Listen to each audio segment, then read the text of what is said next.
एक number washing machine है भाई साहब। 8 किलो तक का लोड ये उठा लेती है। आधे घंटे में आपके कपड़े वॉश करके दे देगी, साथ में इसमें ड्रायर भी 2 मिनट में कपड़े सुखा देता है। लेकिन भाई साहब मुझे कपड़े वॉश नहीं करवाने हैं, तो इमेज वाइट वॉश करवानी है। क्या? हाँ। हट, यहाँ के आचार ले रहा है। इमेज वाइट वॉश करवानी हो तो किसी पॉडकास्ट चैनल पर जाना। नमस्कार दोस्तों, year 2025 is the year of unexpected things. 18 साल बाद पहली बार आरसीबी ने अपना टाइटल उठाया और जैसे ही आरसीबी अपना पहला टाइटल जीती तो आरसीबी के पुराने मालिक विजय माल्या ने ऐसी एंट्री मारी, ऐसी सरप्राइज एंट्री मारी कि अंडरटेकर भी शर्मा जाए। पॉडकास्टर राज शर्मानी के साथ विजय माल्या का एक पॉडकास्ट आया है। पहली बात, क्या गलत था क्या सही था, अगर इन सब चीजों को हटा दे तो जो काम बड़े से बड़ा मीडिया हाउस नहीं कर पाया वो राज शर्मानी ने करके दिखा दिया। Kudos to him. लेकिन अब जैसे ही विजय माल्या का पॉडकास्ट आउट हुआ है तो हर जगह बस एक ही चर्चा है कि ये पॉडकास्ट कम उल्टा पीआर स्टंट ज्यादा लग रहा है ताकि विजय माल्या की इमेज साफ हो जाए, जो कि वैसे कभी साफ थी भी नहीं।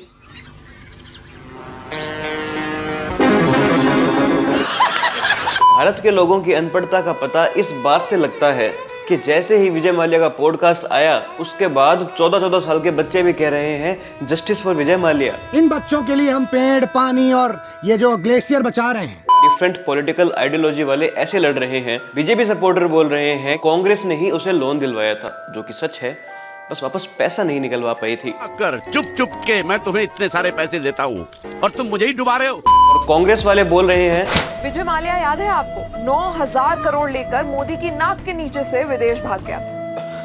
लेकिन मैडम लोन दिलवाया किसने, ये तो बताओ। ये गुंगा है, ये गुंगा है। यहाँ भगोड़े फाइनेंस मिनिस्टर को अच्छे से इन्फॉर्म करके देश से भागा। अच्छा, लेकिन मैडम वो भोपाल गैस ट्रेजेडी के कल्प्रिट वॉरेन एंडरसन को किसने भगाया था? मैं आ जाऊं क्या? Sorry. It looks like surrender सिर्फ नरेंद्र ही नहीं, इनका पूरा सिस्टम करता है। ओके, तो कांग्रेस के ऑफिशियल हैंडल से कहा जा रहा है कि नरेंद्र मोदी ने सरेंडर कर दिया, मतलब भारत ने सरेंडर कर दिया, और इसके बाद भी आप वोट की उम्मीद रखते हैं। 1 2 3 20, कम से कम 20 साल तो आप सत्ता भूल ही जाओ। कम टाइम है, कम से कम 30 साल का तो टाइम दे रही है। मैच फिक्सिंग का नाम सुना होगा आपने, लेकिन यहाँ तो पूरा इलेक्शन ही फिक्स कर दिया। हाँ, 1975 में इलाहाबाद कोर्ट ने इंदिरा गांधी जी की जीत को इसी वजह से खारिज किया था। क्या इलेक्टोरल मेल प्रैक्टिस नहीं, उसकी बात नहीं चल रही तो? देश भर के कई न्यूज़पेपर्स में राहुल गांधी का एक आर्टिकल आया है जिसमें उन्होंने ये बताया है कि कैसे महाराष्ट्र का पूरा इलेक्शन फिक्स किया गया और कैसे बिहार में इलेक्शन फिक्स करने की तैयारी चल रही है। अरे मेरी बहना, ईवीएम हैक वाला मुद्दा कांग्रेस का नहीं चल पा रहा है, अब तो प्लीज बख्श दो। बंद करो हाथ जोड़ के। मैं विजय माल्या का पॉडकास्ट देखने के बाद लग रहा है कि भाई साहब उसको हमें नहीं बल्कि हमको उसको पैसे देने हैं। भाई साहब क्यूआर कोड भेज दो, धीरे धीरे चुका देंगे, कम से कम गिल्ट में तो मत डालो। कोई तरीका है भीख मांगने का? पूरा एसबीआई समाज डरा हुआ है। बचे हाँ? मतलब आपको मुझे 25,000 देने हैं, बराबर? हाँ? कब दोगे? क्या? 25,000 कब दोगे? दे दूंगा। दोस्तों, चैनल पर पहली बार आए हैं तो सब्सक्राइब करना ना भूले। वीडियो में प्लीज एक कमेंट जरूर छोड़ के जाइएगा, इससे मुझे बहुत मदद मिलती है। प्लीज कुछ भी कमेंट कीजिएगा, yes, no, good, very good, कुछ भी। पॉडकास्ट देखने के बाद एसबीआई भी सोचता होगा कितना बोला बच्चा ये। विजय माल्या का पॉडकास्ट देखने के बाद ये भी लगता है कि भाई साहब भारत सरकार ने बहुत बड़ी गलती कर दी कि अपने पैसे पूरे करने के लिए विजय माल्या के एसेट्स और घर बेच दिए। नहीं भाई मेरी गलती है। नहीं मेरी गलती है। मेरी गलती है यार। नहीं भाई साहब मेरी गलती है। विजय माल्या बोल रहे हैं कि जितना पैसा मुझे देना था उससे ज्यादा तो सरकार ने वापस वसूल कर ही लिया है, जो कि एक फैक्ट है।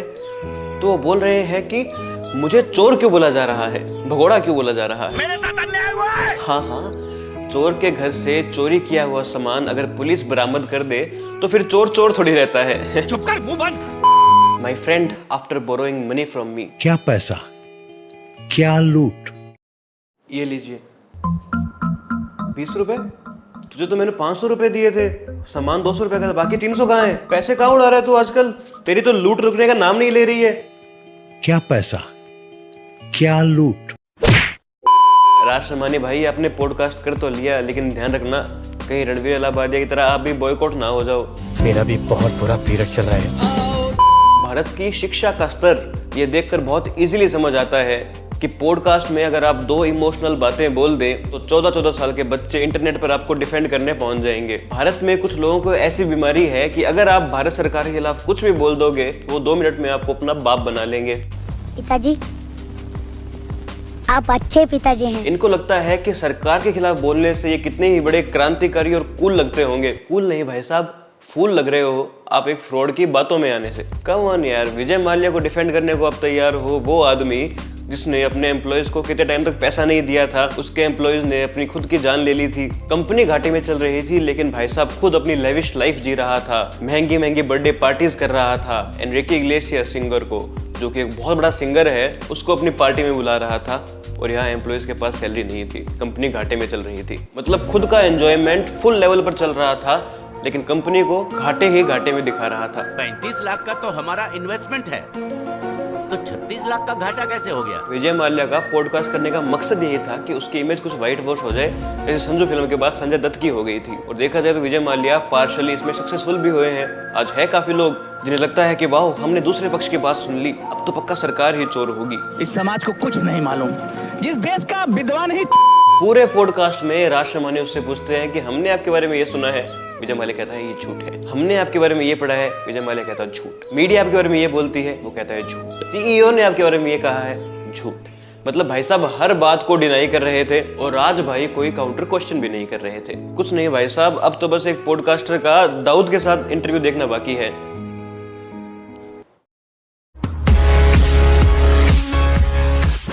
हेलो दाऊद भाई। हेलो। एक टाइम में मुंबई की गलियां जिससे कांपती थी, अंडरवर्ल्ड के डॉन दाऊद इब्राहिम। ऐसा कुछ नहीं है, ये सब तो बस मीडिया ने हाइप कर रखा है। क्या क्या बात कर रहे हैं?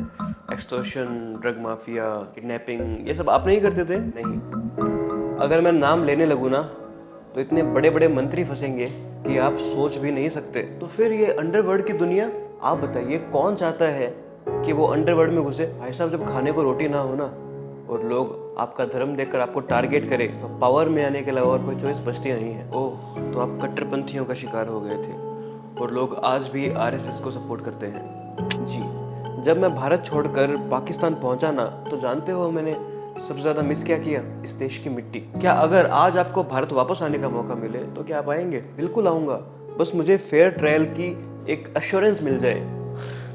दाऊद भाई, आज समझ आया धर्म की लड़ाई कैसे एक छोटे से मासूम से दाऊद को अंडरवर्ल्ड डॉन दाऊद बना देती है, जो बेचारा आज भी इस आस में पाकिस्तान में बैठा है कि शायद मुझे वापस भारत आने का मौका मिलेगा। अरे बिल्कुल, एक पॉडकास्ट तो दाऊद के साथ देखना बनता है, ताकि हमें भी तो समझ आए कि दाऊद भारत छोड़कर पाकिस्तान में नहीं छिपा था, बल्कि वो तो पाकिस्तान गया था भारत का खुफिया एजेंट बनकर। पाकिस्तान की सारी खुफिया खबरें हमारी एजेंसी तक पहुंचती रहे। अरे एक था टाइगर, दाऊद इब्राहिम पर ही तो बनी थी। कुछ भी। कम ऑन यार, आप 2 बातें सुनकर किसी को भी हीरो नहीं मान सकते हो।